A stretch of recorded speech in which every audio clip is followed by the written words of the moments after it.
The current state of animations is not good. I don't mean all the new cartoons are bad and only old ones are good. We still see great cartoons here and there, but nowadays, most of them are either a soulless cash grab or just a stupid thing to entertain children for an hour or two. Big companies don't consider cartoon art anymore and all they care about is making money. I know money is important and our beloved cartoons wouldn't exist if the creators couldn't make money from them. But the difference is in the past money was not the only thing that mattered. They also cared about creating art and telling a good story. The other part of the problem is the fact that some people think cartoons are only for kids and kids are not smart, and because of that cartoons shouldn't have any deep meaning. Today I want to say that I disagree with them and I will try to prove that cartoon is art and they can teach kids and adults about the meaning of life and the ways of living. I want to say kids are smarter than what we think and they deserve better. And I will start that with talking about a multimedia franchise that is both a showcase of good storytelling and bad storytelling. A franchise that used to be considered one of the best examples of storytelling in kid media, but nowadays it is seemingly another franchise that only relies on nostalgia to make more money. And that franchise is The Lion King. Welcome to Retro Cafe. My name is Bashir and here we will celebrate the anniversaries of old cartoons and games. On this channel you will see complete series retrospectives of beloved cartoon franchises and game franchises. This year I will review anything and everything about The Lion King. I will talk about all the movies, animated shows, games, books, comics and anything else that exists in The Lion King franchise. This year this series has become 30 years old and because of that it will be the first franchise that I will talk about on this channel. Now that all the introductions are out of the way, let's start celebrating 30 years of The Lion King. Spoilers ahead. This movie went through quite the evolution. At the beginning it was a very different thing. I will not go through all the details because this video is long enough and you can check out the wikis if you want to know more. The earliest draft of The Lion King that I could find is the 1988 version, which is called King of the Kalahari. And from my understanding, this is when this movie was supposed to be some sort of an animated documentary on the wildlife, because the story isn't anything special really. The brief story would go like this. There is a pride of lions with a few laws. One of those laws that a cub named Mruki is not happy with is the fact that when the pride hunts an animal, always the royal family is the first to eat. And Mruki, being the rebellious and ignorant lion that he is, one day breaks the rules and is the first to take a bite from the hunt, which leads to Brand, the Lion King, to banish Mruki. 1 year later, a full-grown Mruki returns and defeats Brand in a challenge, and thus he becomes the new king of the beasts. Rigo, who is the son of Brand, runs away to save his own life. Rigo later finds a pride of lionesses in want of a male, so he joins them and falls in love with a lioness named Nanda. After a while, Rigo strikes back and defeats Mruki in a challenge and becomes the king of the Kalahari. Later, the writers would get influenced by all sorts of different stuff. For example, the stories of Shakespeare, like Hamlet, stories of Joseph and Moses from the Holy Books, and other Disney properties like Bambi and the Jungle Book. And these influences would completely change the story multiple times until it would become the movie that we know.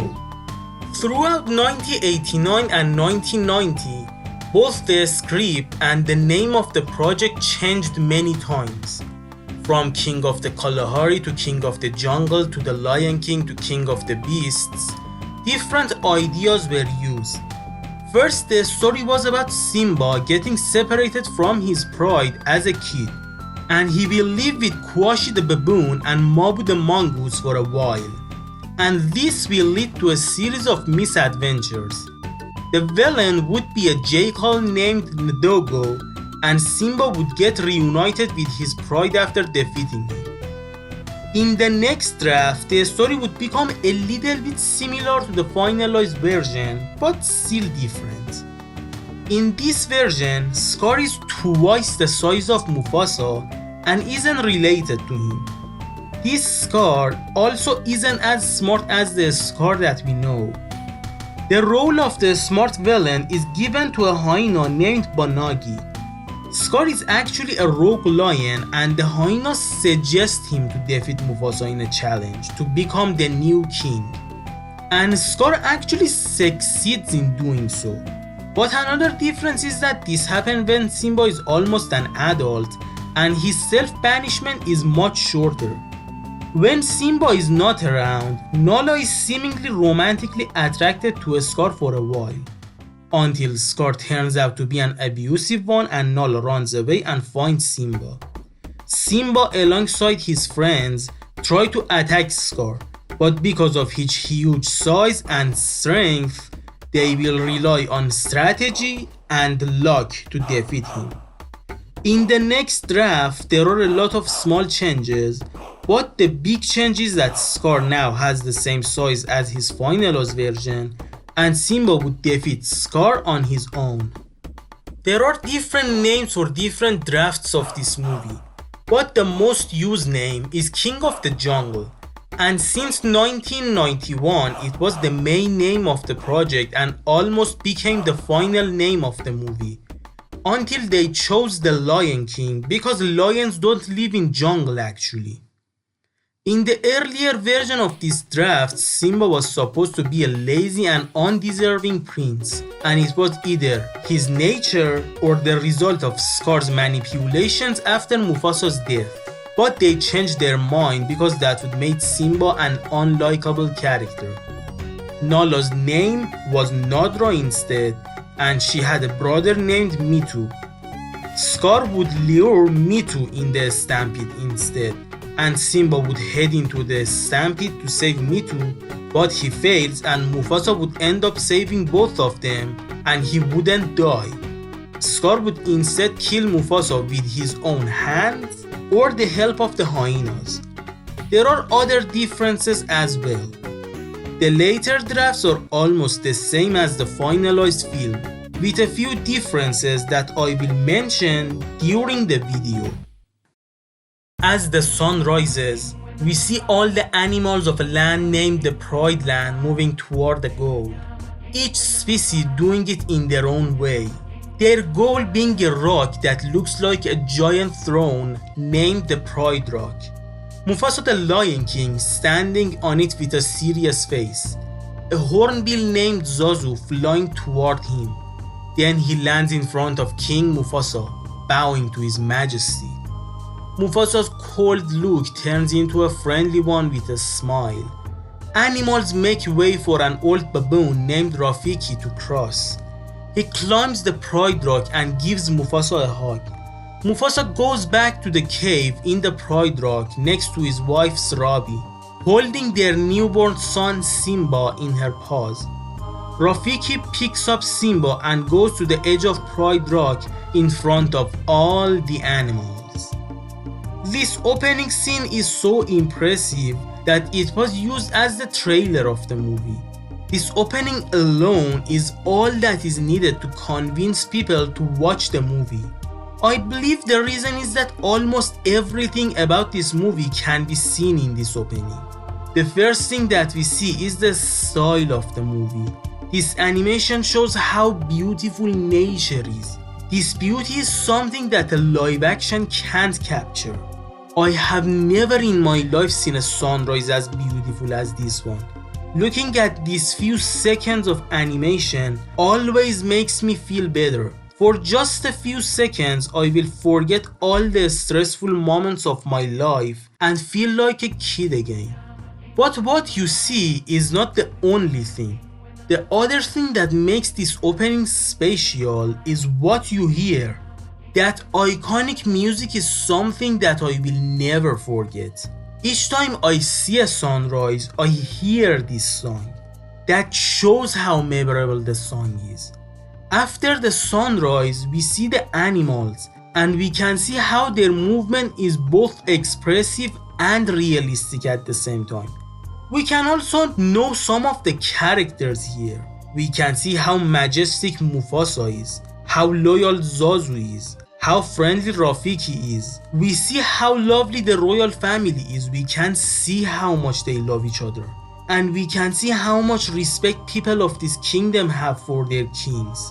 We can see the setting and theme of the movie, and we can see that this movie is something special. Concept versions of this scene was supposed to have dialogue, but they realized this scene needs no dialogue. But one thing we didn't see in the intro of the movie is the villain of the story. In the earlier version he was there, but it wasn't a good introduction. And because of that, the next scene exists so that we would have a good introduction to him. We see a mouse minding its own business, but the paw aggressively picks it up and we see Scar, the brother of King Mufasa. He looks like the exact opposite of his brother. While Mufasa has a light color palette and looks friendly, Scar has a darker color palette, and just from his look we can see he is the bad guy. Mufasa is strong, and from the way he stands we will understand he is not someone to be overpowered in the traditional way. While Scar is skinny and is not gifted with the large body and the strength that lions are known for. Mufasa talks loud and clear, but Scar talks in a more quiet and mischievous way. But despite all that, Scar is still as charismatic as Mufasa, or maybe even more. And I think there are 3 reasons for that. First is his design. The moment you see him, you will remember him. When he's next to the other lions, he stands out. His dark skin, his black mane, his claws that are always out, his green eyes, and of course his scar. Everything about his character design is for making him iconic. Second is his voice and the way he talks. I'm surrounded by idiots. Even without seeing him, you can tell from his voice about his ego and the darkness of his heart. But despite that, it is so enjoyable to listen to him. And third is the way he moves. He always seals the scene, and you can tell from the way he walks that it is intentional from his side. He always walks and talks as if he owns the entire world, and you know that is his goal. From the rest of this scene, you can see that his relationship with his brother is not the best. Scar is obviously jealous because his brother is king and he is not. And Mufasa seems to be done with Scar. Here we realize that the reason Scar wasn't in the intro is because now that Mufasa has a son, it means that after Mufasa dies, Scar has no chance of becoming a king. A fact that Mufasa makes sure Scar should always know. And because of that, now the absence of the villain in the intro is actually an advantage. It shows that Scar has no respect for his brother and nephew. After that, we will see more of the beautiful world of the Lion King. A few months passes, and just the moment sun is starting to rise, we see a slightly older Simba, excited because his father promised him to show him the kingdom this day. After Simba wakes his parents up, we see more lovely interaction between the family members. The sun fully rises and the father and son duo are on top of the Pride Rock. As the entire savannah gets visible, Mufasa says, Everything the light touches is our kingdom. Which shows how huge this kingdom is. But of course, the first thing that comes to Simba's mind is what the light doesn't touch. A place that Mufasa makes sure Simba would never go to. Then they take a walk in the kingdom. While the animals are doing their things, Mufasa tells Simba about the circle of life. A speech that also tells us about the world building of this movie.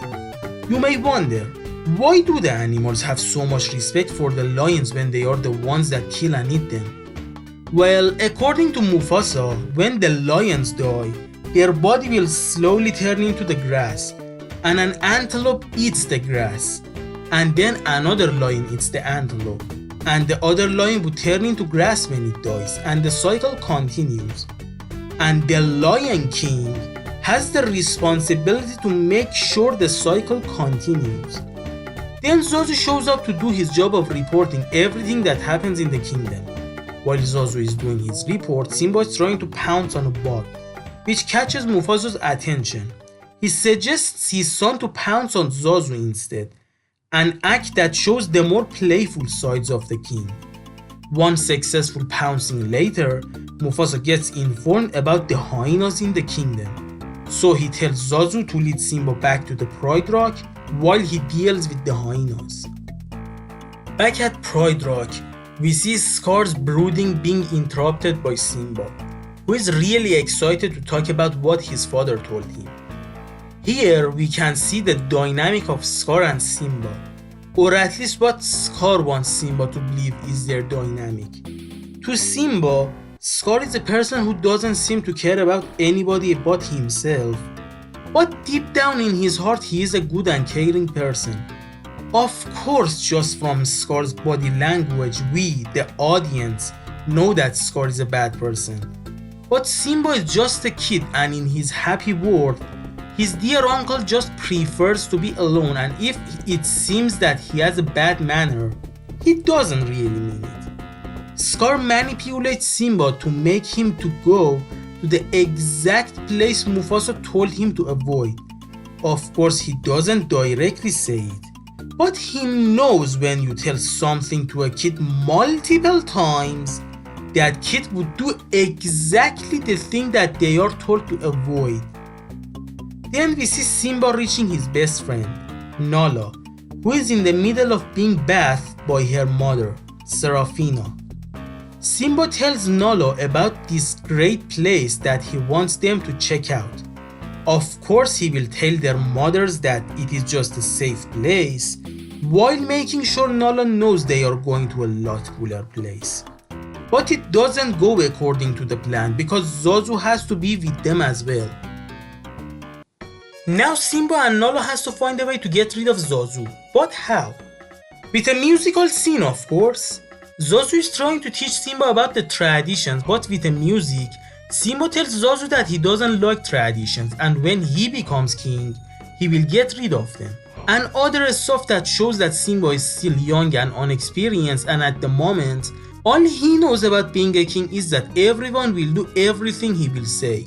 And of course the legendary line of,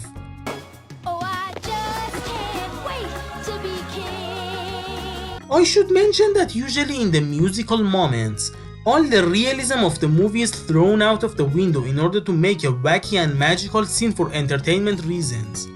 What I want to say is don't take these type of moments seriously. Some people joke about how Zazu could hold the rhino for a few seconds but couldn't help Simba in the stampede moment. And my answer is again, what happens in the musical moments are just for fun. Things that happen in these moments are not literally what happens in the story. This cartoon tries to be realistic and the characters wouldn't do anything too wacky or weird. But in the musical scenes they are allowed to do all sorts of unrealistic stuff because they happen in their mind, and instead of the real world that they live in, we see the fantasy that they want to live in. In the earlier drafts of the movie, Mufasa was supposed to sing a song about what it means to be king, but it was cut and instead we got a song from Simba to show his childish fantasy of what being a king means in order to show the later growth of the character. Here the tone of the cartoon changes a little bit. Just a few seconds ago the cartoon was so colorful, but now it is so grey and lifeless. Only a few seconds has passed and we already know what a great place the Pride Land is when it is compared to the other lands. This place looks dangerous, which to Simba and Nala just looks like another new place for a new adventure. Until they see the hyenas, the other villains of the story, Shenzi, Bonzai and Ed. They are a little bit of a comic relief character, but still threatening. The kids try their best to escape, but their efforts are no help. When the kids are seemingly trapped, Simba tries to scare the hyenas with his roar, which of course doesn't work, but when he tries again, a loud roar is heard, which soon turns out to be Mufasa's roar, who, thanks to Zazu, becomes aware of what is happening and makes sure to make the hyenas regret what they were doing. And then he scolds Simba. When they are leaving, the camera gets a little bit upper to show Scar, which shows that it was all parts of his plan. It seems like Mufasa is going to scold Simba harshly, but when Zazu and Nala leave, Mufasa isn't mad anymore. He just looks worried. When Simba says that he did all this just to show how brave he is, Mufasa basically tells him that there is a difference between bravery and stupidity. When Simba tells Mufasa that he is afraid of nothing, Mufasa tells him that he is afraid of losing his son. After that, they play with each other. The moment that we thought we are going to see some sad stuff actually ends up being a very heartwarming scene. When Simba asks his father if he will always be there for him, that's when Mufasa says one of the most beautiful lines of the movie. He tells his son that when the great kings die, their souls would turn into the stars in the sky, and through those stars, they would look over their people. He tells Simba that one day he would join them, and even though he cannot physically be there for his son forever, he would be there with him in spirit. This scene is getting its audience ready for one of the most important things that this movie wants to teach them. The fact that our loved ones will be gone one day, but that is part of life.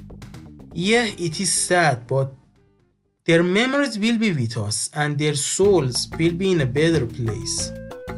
So when we lose a loved one, we shouldn't lose hope. We still have a life ahead and we should continue it.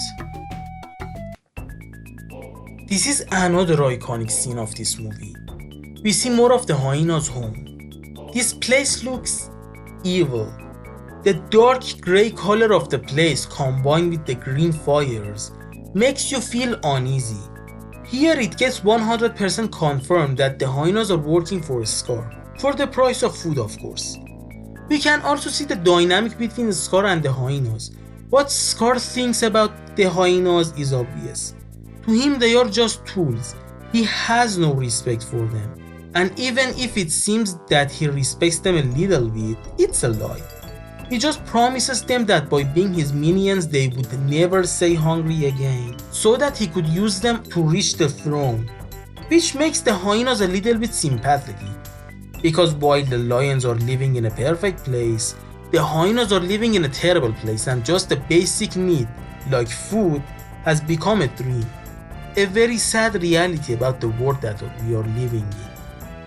Some people would even say that because Scar is actually trying to make a balance between the life of lions and hyenas, he is an anti-hero and not a villain, which is a beautiful lie. Don't get me wrong, I'm not trying to insult anyone. I just want to say that I don't believe it, but I want to believe it. Life isn't just black and white and there are different shades of grey, and we like to see more of that in media. And it will make us force our headcanons and theories into the canon.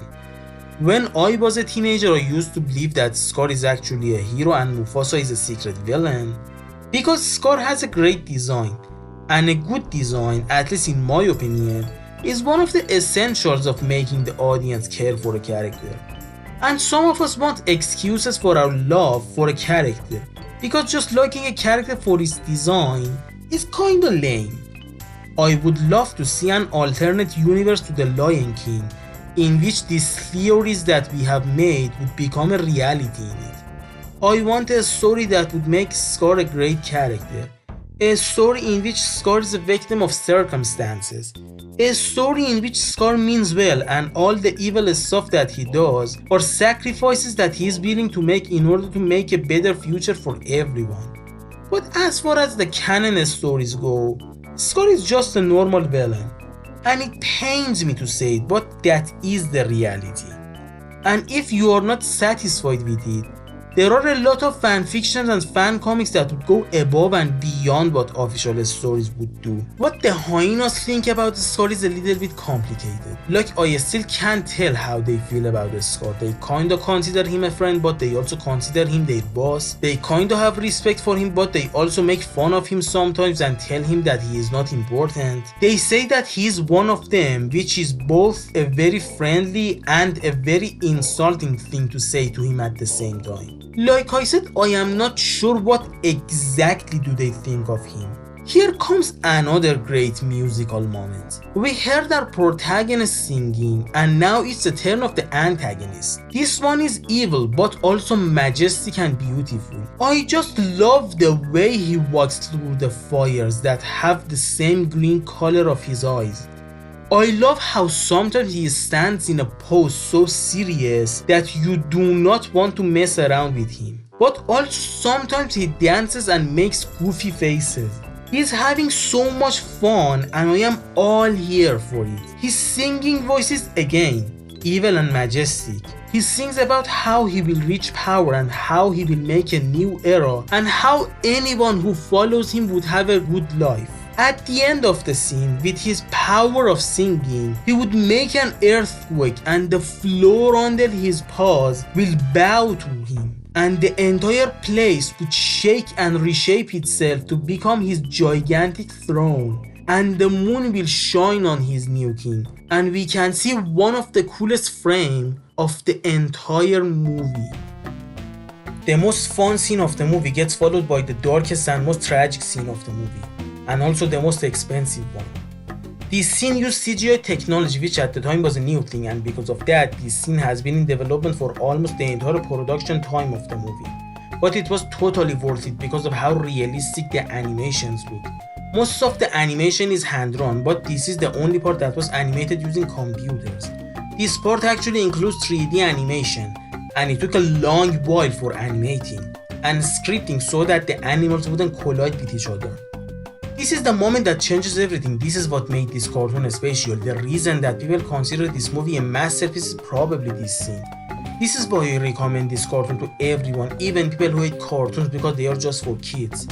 The reason that I believe animation can be more than just a child entertainment media is this scene.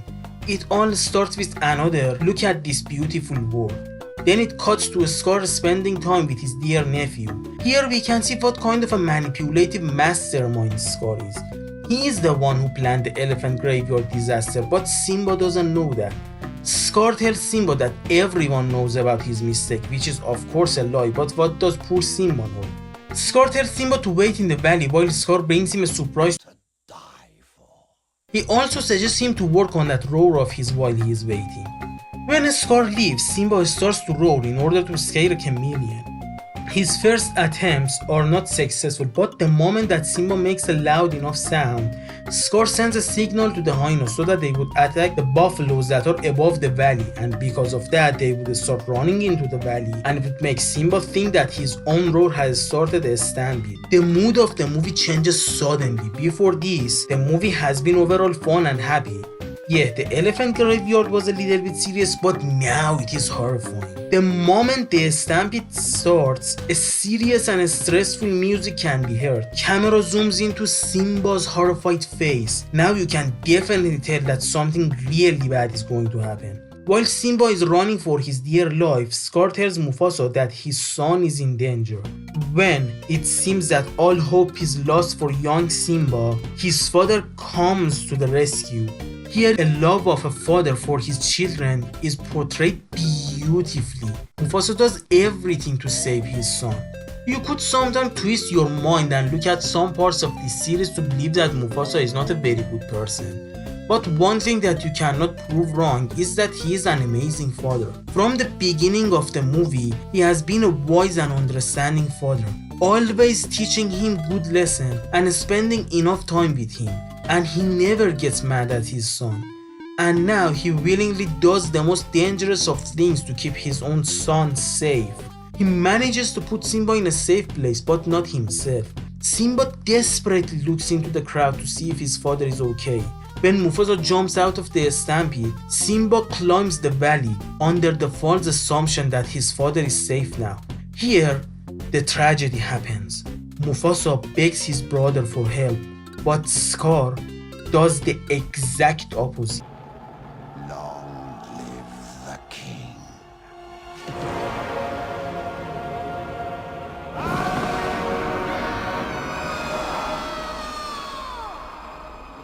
Here, we see another tragedy of the real world in this movie. The sad thing that some people would do anything to gain power or make their own life easier. Some people would do all sorts of horrible things for selfish reasons, even killing their own brother. Simba finds his father in a deep sleep. He tries everything to wake him up, but this time his father will never wake up.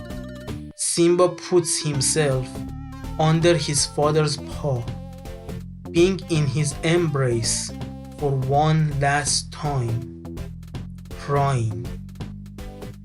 Scar emerges from the dust, manipulating Simba again, convincing him that he should Run away and never return. And when Simba does as he is told, Scar commands his hyenas to kill Simba. And you may wonder, why didn't Scar kill Simba himself? The reason is not complicated at all. Scar is evil, yes, but he is not a heartless monster. He can tell someone to kill a cub, but he won't be there to see it himself. Yes, he did in fact murder his own brother, but killing a very young person is the worst of the worsts. The reason that he didn't use the perfect opportunity to get rid of his final problem is simply because he didn't have the guts to do it. Even though he has done horrible stuff, he still is a person, and there still is a heart in his chest. He simply didn't dare to do it. He is heartless enough to tell someone else to kill a cub, but he is not heartless enough to kill a cub himself. Simba manages to escape from the hyenas, but the hyenas don't care because Simba is now in a desert, and for a cub alone, it is impossible to survive. Scar tells the tragedy of the death of his dear brother and nephew, and the start of a new era. Because now, with Mufasa and Simba out of the picture, now he is the king. And in this new era, lions and hyenas live together. Now is the end of the injustice. Now both the lion and the hyena are having a similar life. Now life is fair. This scene starts with Simba lying on the hot ground of the desert. Walsh is ready to have him as lunch, but he's saved by the comedy duo of this franchise, Timon and Pumbaa. Just a few seconds has passed and you can already tell what kind of characters they are. They are the comic relief characters of the franchise. Yeah, the hyenas were kind of comic relief as well, but they are villains, and I also mentioned that they are a little bit sympathetic. But these two are 100% comic relief. You can also see the dynamic of the two. They are both kinda dumb, as most comic relief characters tend to be, but Pumbaa is the dumber of the two, but one of those dumb characters that sometimes say smart stuff as joke, which gives Timon the ability to take advantage of him, like how in this scene, he steals his friend's idea and acts as if it was his own idea. As a kid, Timon and Pumbaa were my favorite characters because they were funny, and I think other kids loved them as well, because they are the first characters to get their own spin-off TV show and movie. But now, as an adult, well, I can't laugh at fart jokes anymore, but Pumbaa is still a kind person, so I like him. But he is not my favorite anymore. But I am not sure about how I feel about Timon. I mean, yeah, it is Timon and Pumbaa, and having them separated would make them less funny, but sometimes Timon is kind of selfish, I guess, because of the whole taking advantage of Pumbaa thing, and like how the only reason that he wanted to save Simba was to have a bodyguard, which was also the reason that he became friends with Pumbaa and other stuff. But then he learned to love them as a friend for real, and even putting his life in danger for them. So yeah, he is overall a good person, but still a little bit selfish. Simba is depressed for obvious reason. Well, he can't really tell them what happens. He would actually tell them in the earlier versions, but it made more sense if he didn't tell them. But it won't stop Timon and Pumbaa from trying to cheer him up. So they will send another iconic line and another life lesson. Hakuna Matata. And they sing it to say the meaning of it. I cannot show the whole scene because copyright issues and all. But I can tell you my take on it. Does it mean to be lazy and don't take any responsibility? No. Don't take the stuff you hear literally. It means don't overthink your life. It means don't be stressed about everything all the time. It means your problem will get solved eventually. Not by being lazy, but by trying just as hard as you can, but not too hard. And staying positive. Being worried all the time will not make the situation better. So be happy and hopeful instead. Don't try to find the purpose of your life because there isn't any. Life is about the little things. It is okay if you are not going to be the most successful and important person in history. It is okay if the story of your life is simple and it doesn't have anything that makes it special. Don't be philosophical because you will waste your entire life trying to find its meaning. There is no deep meaning in life, and that is okay. Just enjoy the little moments because that is all the life is about. And of course we are going to be taught in form of a musical, another upbeat and iconic song of the series, a song that basically says you only live once, so enjoy it as much as you can. And in the middle of it they take a break to show us more of the beauty of this world and also have lunch. Simba can't eat what he used to in his homeland, so he has to eat what Timon and Pumbaa eat, which is bugs. And this is probably the only time in the history of reality and fiction that bugs look delicious.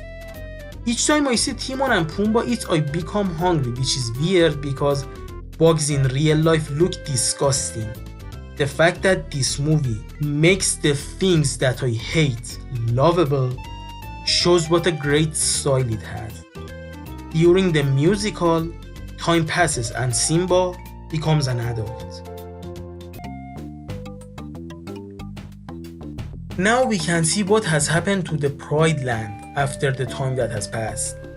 It seems that Scar is not a worthy king, because the beautiful savanna of Pride Lands has now become a lifeless wasteland. Then we can see the reason of it. We see Scar lazily sitting on his throne, imprisoning Zazu in a cage made out of bones, forcing him to sing for his king. Now it is obvious that Scar wanted to become a king for selfish reasons. He did not want to become a king to make the world a better place. He is not a lion that, despite being a lion, had sympathy for hyenas. He doesn't want to make life fair for everyone. He just wants to be respected. He just wants fame. He just wants power for himself. Here, we see a reference to one of the inspirations of the movie, Hamlet by William Shakespeare. The hyenas interrupt Scar and start complaining that they are hungry and there is nothing left to eat. So yes, Scar is nothing but a bunch of empty promises, which is what the hyenas are starting to believe. The more time passes, the less respect they have for Scar, which is probably foreshadowing something.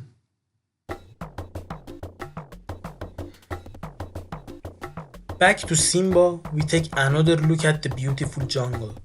Then we see Simba, Timon and Pumbaa lying under the stars, wondering about those shiny points in the sky. When Simba tells his friend about what he had heard about the stars, they laugh at it. Simba pretends to agree with them about how ridiculous it is, but it is obvious that he is hurt by it, and how traumatized he still is, and how much he misses his family and home. Then he gets up and goes to somewhere away from his friends and lies on the floor again, mourning, alone, not wanting his friends to know about it. His heavy weight sends dusts into the sky, and it seemingly forms the word SFX, which got removed in their later releases of the movie for some reason. I mean, I don't know why should they remove it, because it is either totally by accident or just a shout out to the hardworking special effects team. Like, did someone complain about it or something? Why did they remove it? Those dusts travel through the desert and reach Rafiki's house, and Rafiki, being the shaman of the Pride Lands, does some spiritual magic things on those dust to find out that Simba is alive. This scene starts with Timon and Pumbaa singing another iconic and relaxing song, which gets interrupted when a lioness tries to hunt Pumbaa. Timon tries to help, but what can he do? Simba comes to rescue, fighting the lioness, a fight that ends shortly because deja vu hits Simba like a truck. The lioness turns out to be Simba's childhood friend. One explanation later, Simba and Nala want to have a private time to get a proper reunion. A reunion that seems to be romantic, which worries Timon. Here, you can see a little bit of his selfishness. He doesn't want Simba to fall in love with anyone. He fears that if he starts a family, it means that he can't spend time with him anymore. But one thing that you may be thinking about is, what is Nala doing here, this far from home? She says she came here to find help, but it just doesn't make any sense to me. Like, did he just try to explore everywhere in hope of a group of animals who will willingly put their own life in danger to save a kingdom that they have nothing to do about? Or a rogue lion to dethrone Scar? How she is so sure that things won't get worse? It seems that we are missing a puzzle piece, and that puzzle piece is actually a deleted scene. Well, not really a deleted scene because it never got fully animated, but it actually makes sense out of why Nala is here. I won't show the full version of it here because you can check it out on YouTube. But the short story is that Scar wanted Nala to be his queen, and Nala gets banished because of her refusal. It is obvious why it never made into the finalized film. First of all, Nala is much younger than Scar, and second of all, you can't have a scene like this in a kid cartoon. If it wasn't a kid cartoon, I would actually want it in, because if you can make your villains sympathetic, then make them a heartless monster so that you would be satisfied when they get punished for the horrible stuff that they have done. But as far as child media is concerned, this is one of the topics that should be avoided. But there is a fan animation of it on YouTube that is so good that when I watched it first time, I thought it was part of the official animation that got removed the last minute. Now we can see another one of the best parts of this movie, a scene that has the most beautiful soundtrack that you will ever hear in a cartoon. Words cannot describe the beauty of this scene, but I will try. Simba and Nala climb down the beautiful waterfall, taking a lovely walk to the lake. Sometimes they stop to look at each other, rotating around each other. When they reach the lake, they will have a sip of water. Their reflection can be seen on the water. They sing what they can tell each other in their mind. Then they start to be playful, as if they are children again. And then chasing, hugging, rolling down slopes, all the cliche stuff that couples do in romantic scenes. Then a moment that was tiptoeing on a red line. After their lovely reunion ends, their arguing starts. Nala asks Simba why he never returned, and Simba dodges the question. Nala says that he is needed, but Simba acts as if he is no one important. Nala tells Simba about the current state of Pride Land, which deeply hurts his feelings, but he still cannot go back. Then he says something that I don't know if it is what he believes or if he just wants excuses for not coming back. It seems that Simba has taken the meaning of Hakuna Matata too literally. He basically says that bad things happen in life and you cannot do anything about it. So just be lazy and avoid responsibility. Which is wrong, I have already said my take on it. After their argument, they leave each other. Now Simba is alone, and again he is going to grief. But it gets interrupted by Rafiki, who came here after he realized Simba is alive. But Simba met him when he was just born and doesn't remember him, so to him he is just a crazy monkey. And here, where the movie is almost at its end, Rafiki has just started to show his personality now. He is one of those type of characters that are the wisest, but they pretend to be crazy. The type of characters that annoy you and you want them gone, but then they say something that makes you curious. And then the moment that you want them to stay around and finish what they said, they will run away and now you have to find them yourself. The type of characters that will say something important in the most encrypted way possible, so that you have to go through an entire arc to understand. I have a love-hate relationship with these characters. By the way, here is another candidate for the best scene of the movie. It is a good movie, all of its scenes are good, it is hard to choose one as the best. The main life lesson of the movie can be learned here. The look at the stars scene was trying to make the audience ready for this scene.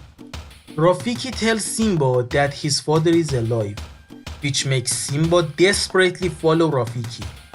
When they reach a lake, Rafiki tells him to look at the water and Simba obviously sees his own reflection, but Rafiki does his whole wise people make things look different thing and Simba sees his father instead of his reflection. A great moment that got ruined for me because of a joke. Then Simba looks up at the sky and sees the spirit of his father. Mufasa tells his son that forgetting his own responsibilities means that he has forgotten his father. When Mufasa leaves his heartbroken son, now it is Rafiki's turn to continue the lesson. And what they are trying to teach Simba and the audience is about learning from your past to do your best in the present so that you would have a better future. Sometimes you make some mistakes in your past or something tragic happens and you have to face the consequences of it. It is hard, but it is the hardship of life that gives meaning to the happy days of our life. And Rafiki uses a metaphor to teach that to Simba, which leads to another iconic line of the series. Oh yes, the past can hurt, but the way I see it, you can either run from it or learn from it. Which affects Simba immediately. He gets the confidence boost that he needed and starts to run back to his homeland. Rafiki informs Simba's friends that he is returning to Pride Land, and then we see Simba running through the desert. Simba reaches Pride Land and he is not happy to see. It pains his heart to see his home in this shape. Nala joins him and says that she will fight alongside him. When Simba tells her about the dangers of it, Nala makes a reference to the early scenes of the movie. That's when Timon and Pumbaa also show up to help their friend. Timon and Pumbaa will distract the hyenas and Nala will find the lionesses while Simba deals with Scar. When he gets near to Scar, Scar calls Sarabi, so Simba hides. Scar complains about the lack of food and Sarabi tells him that all the animals have left and the only way to avoid starving is to do the same thing. Scar disagrees, which makes her tell him that he is not even close to be as good of a king as Mufasa was, which infuriates Scar so much that he hits Robbie. That is when Simba gets mad and he runs to help his mother, which scares Scar because he mistakes him for his father, a mistake that Robbie makes as well. When they realize that it is Simba, he slowly but scarily approaches Scar and he desperately thinks of a plan. First he tries to scare Simba with the hyenas, which doesn't work because Nala and the lionesses are against Scar. Then he tries the good old manipulation technique. When Simba admits that Mufasa's death was his fault, Scar tries to execute him, Simba hanging to the edge of Pride Rock. And just the moment that Scar is going to win, of course he ruins it, through the classic revealing your dark secrets the last minute way. I just love how 90% of times when the villains are winning, their own ego or stupidity stops them. They just can't help but be a jerk and enjoy it. They could win by just shutting their mouth, but the heroes should win somehow, right? When Scar tells Simba that he killed Mufasa, Simba somehow climbs up and pins down Scar, forcing him to tell the truth to everyone. That's when the war begins. Simba versus Scar, lionesses versus hyenas. Everyone gets a moment to shine. It is the final battle and Scar has never been suitable to fight. So of course he desperately tries different ways to cheat, even trying to put the blame on the hyenas, the ones who helped him to reach his goals. He manipulates and gets an advantage, but it is not enough. After a glorious battle, Scar falls down and Simba sounds victorious. And then we reach an interesting end of a villain. The hyenas heard what Scar said about them, and they are not happy. Scar, desperate and afraid, tries to explain, but it is too late. Scar promised them a perfect life, and he didn't give it to him. And now he will pay for his lies. His hyenas are hungry, and now they have something to eat. Scar dies, not by the hand of the hero, but by his own minions.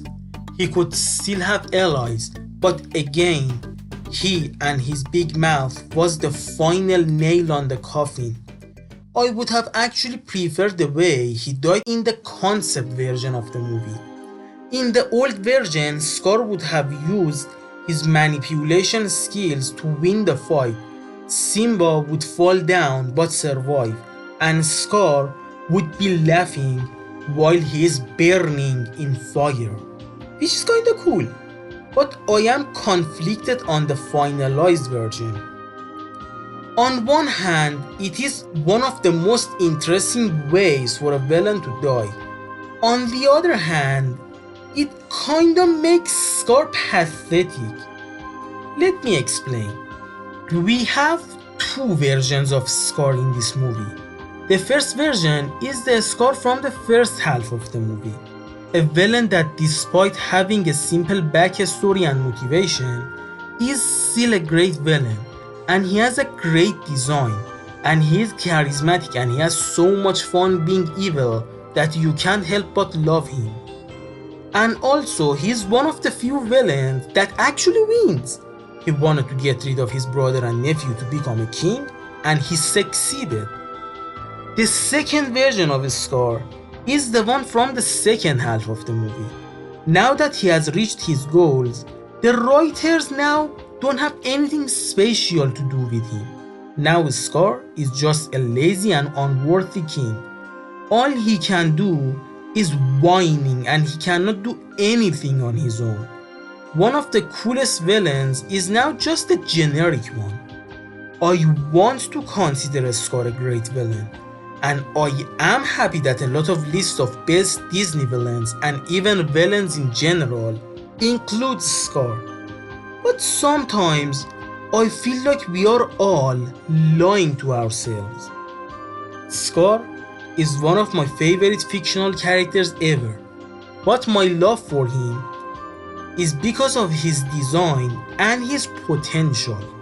The Scar that I love is not from this movie. The Scar that I love is a glorified version of him in my mind. The rain puts out the fire. The war has ended and Simba has won. He climbs down the Pride Rock. Zazu bounds to the rightful king. Simba gets reunited with his loved ones. Now he climbs the Pride Rock again, goes to the ledge and roars. And then the lionesses roar, accepting their new king. Time passes and the lifeless Pride Lands transitions back to the glorious and beautiful place that it used to be. The ugly grey gets replaced with the beautiful green, and the animals are back. Everything looks like the first scene. King Simba and Queen Nala on the Pride Rock. Timon and Pumbaa next to them. Zazu flies around them. Rafiki joins them, holding the newborn cub of Simba and Nala, just like the beginning of the movie. After a few seconds, you will hear the song Can You Feel the Love Tonight, a music that won a few awards. At first, it seems out of place to choose a love song for the main theme of a kids' cartoon. But the beauty of this song couldn't be ignored by anyone. So, everyone chose to enjoy this song and the entire movie. A project developed by a B team that was expected to fail became a timeless classic. The Lion King not only became one of the most beloved Disney cartoons, it also became one of the highest grossing movies of all time. When it came to home as VHS, it again became a bestseller. The soundtrack of the movie also became a bestseller. It felt like that over a night, The Lion King became one of Disney's biggest award-winning and moneymaker properties. And I have been fanboying throughout the entire video to show you why. Just the fact that this movie tries to tell the meaning of life to kids and adults is enough to make it one of the best movies of all time. The Lion King was a critic and financial success, which of course led to this single movie becoming a franchise. Comic adaptations, books, toy games, and of course sequels and spin-offs were made, but of course those are stories for another day. At its core, The Lion King is a kid cartoon that even adults can enjoy. It doesn't talk down to its audience. It tries to teach the most important life lessons to kids. You may say, kids are too young for this stuff, but I disagree.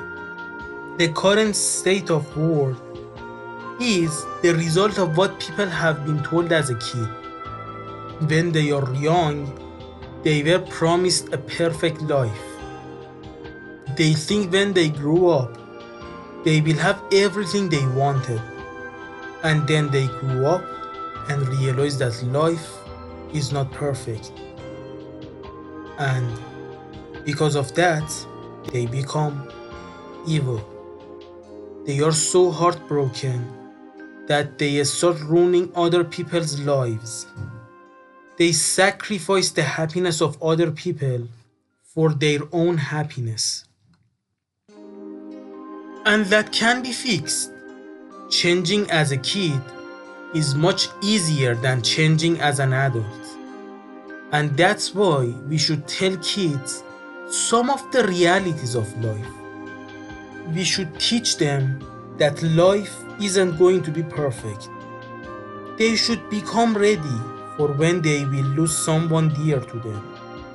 They should learn to be hopeful in the dark days, how to move on from tragedy, how to live life and enjoy it to the fullest they can, to try hard enough to achieve their goals, to believe in themselves. And there is hardship in life, but those hardships would end one day. And we should be happy and hopeful through all of it, even the bad days. The Lion King is also the story of growing up. Change can be hard, But it is not a bad thing. Don't be horrified of your future. You may like your life to be how it is at the moment, but when you accept change as a part of your life, you will start to appreciate the new life that you will have. So, from the Lion King, we learn that life is not perfect, and that is okay. Sad things happen, but those sadness is the thing that gives meaning to happiness. One day we will die, and that is okay, because death is what gives meaning to life. Change is a good thing, and don't be afraid of growing up. It may not be as fun as being a kid, but it has its own beauties. Be kind to yourself and be kind to others so that we could make a better life for ourselves and make a better world for everyone to live in. Try hard enough to achieve your goals and enjoy your entire life, both the big stuff and the little things.